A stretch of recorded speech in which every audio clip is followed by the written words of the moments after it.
CBS Sports Race Summary is sponsored by Budweiser, the official beer of NASCAR. Hey, race fans, this Bud's for you. Back live at Daytona International Speedway after 113 of 200 laps. We have had 5 leaders. The current leader, Rusty Wallace, an average speed now of just over 174 miles an hour. Just the one caution, and of the 43 starters, just 2 cars are out. John Andretti, Kenny Wallace, both with engine problems. Let's go to Dick Berggren.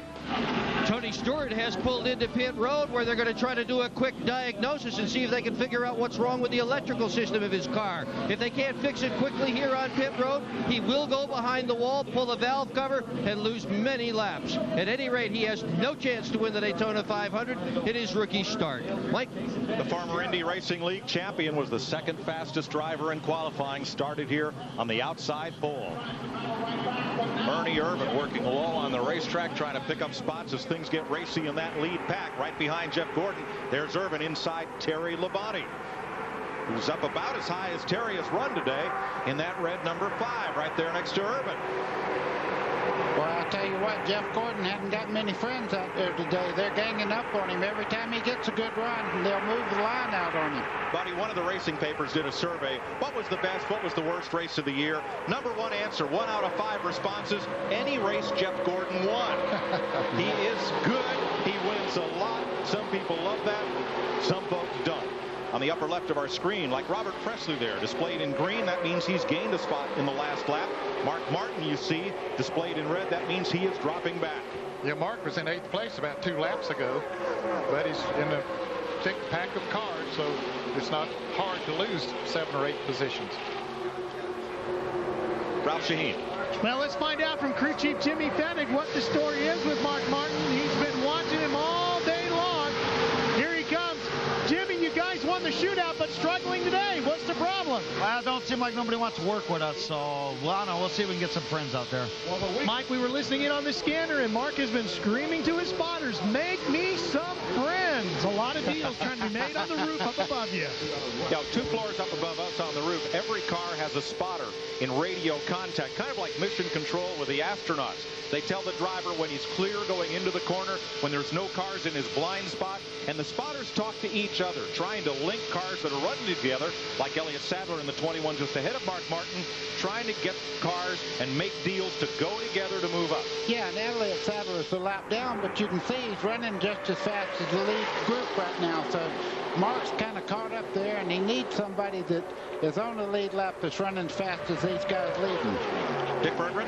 I'm with Tony Stewart, who's just pulled his helmet off. Tony, what is going on with the 2 cars? I don't know. We're both jinxed today, that's for sure. I guess I brought all my IRL luck over here now. Every time I ran anything, it seems like I tear a motor up. So, what's the racetrack like, Tony? The wind's pretty tough right now. I mean, a lot of guys are out there, and a lot of us are having trouble off the turn 2 with the cars pushing. So, you know, these guys have done a great job. We keep making adjustments, and the car kept getting better. We just can't get the motor to run now. Is it blowing you around? Yeah, the wind's pretty strong right now. It's, you know, after you get about 8 or 10 laps on the tires, it's making the cars push really hard off turn 2. All right, they're going to try to at least find out what's wrong with this one. If they can maybe make an adjustment to Bobby Labonte's car and get him to run better. Mike?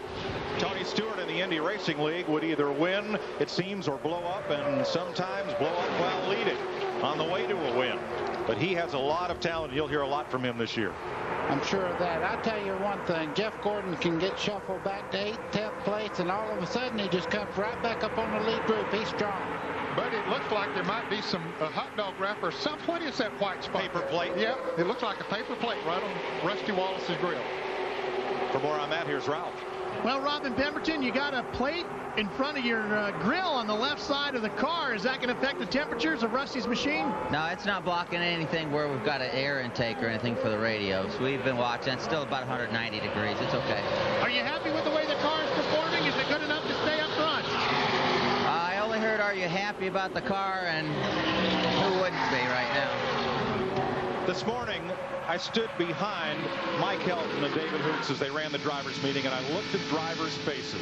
There were a lot of grimaces and grim countenances, and the most relaxed fella in the whole meeting was Rusty Wallace, sitting relaxed, joking with folks. Walt Zarnicki next to him for Penske. Caution! Caution is on the speedway. Slow car in the backstretch has hit the wall coming out of turn number 2. Jimmy Spencer. Jimmy Spencer, look at the damage to the right front corner of that car. That's the reason for the caution. Here they come to the line. And it will be Jeremy Mayfield leading the Daytona 500 for the first time today. And picking up 5 season bonus points. Yeah, it's nice to have a teammate that'll let you have those 5 points like that. You wonder if Spencer might have had a tire problem on that right front, and when it came apart, it did all that damage. Of course, it's completely down on the pavement now. And Ned, now there are only 4 drivers on the track eligible for that $1 million bonus. Spencer was one of the noble 5. So that leaves Dale Jarrett and Jeff Gordon, Terry Labonte, and Jeremy Mayfield. You can see the right front is not turning right now. It's pushed all the way back into the firewall there. I don't look for him to return to this race. That's a tough break for Jimmy. He came here with very high hopes, thinking he had a shot at winning that $1 million bonus. So Travis Carter's Ford will be headed back to the garage and on to the trailer. And they'll break out a new piece for Rockingham next Sunday, race 2 on the Winston Cup Series. Caution is out again. This is only the second one of the day at lap 122 for Jimmy Spencer. Crashing coming out of turn number 3. Now pit stops would have been due at lap 150. If the team stop now, they cannot go all the way to the finish. So Ned, do you come in or do you stay out? I believe they'll come in. Look at that right front, not turning. And on the door there, the door bars almost come through the sheet metal there. You can see right along in that area right there where it hit so hard the door bars tried to wear through to the sheet metal there. Can't get the jack under it. They'll have to lift the car by hand to prop it up, and pit road is open. Here come all the cars on the lead lap, all 28 of them for service. Led by Jeremy Mayfield and Rusty Wallace and Jeff Gordon. Left side of your screen, first, second, and third place cars as they came in. Ralph? Mike, they wanted Jeremy Mayfield to stop a little bit short so they could get Rusty in cleanly. Earl Barbary has a car up in the air with the jack. They come around to the left side. Robin Pemberton said that this stop will take them within about 15 to 18 laps of the finish of this race. They're in great shape.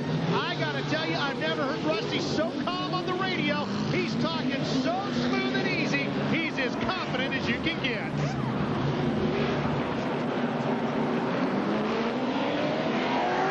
.123 laps into the Daytona 500. A crash on pit road. 2 cars collide trying to miss a tire that rolled out from one of the pits. Ernie Irvin's yellow number 36 and the blue number 6 of Mark Martin were the cars that tried to avoid that tire that got kicked out from one of the pit stalls as the cars accelerated away. Well, we'll sort that one out when we come back to Daytona International Speedway. You're watching the 41st Annual Daytona 500 live on CBS Sports.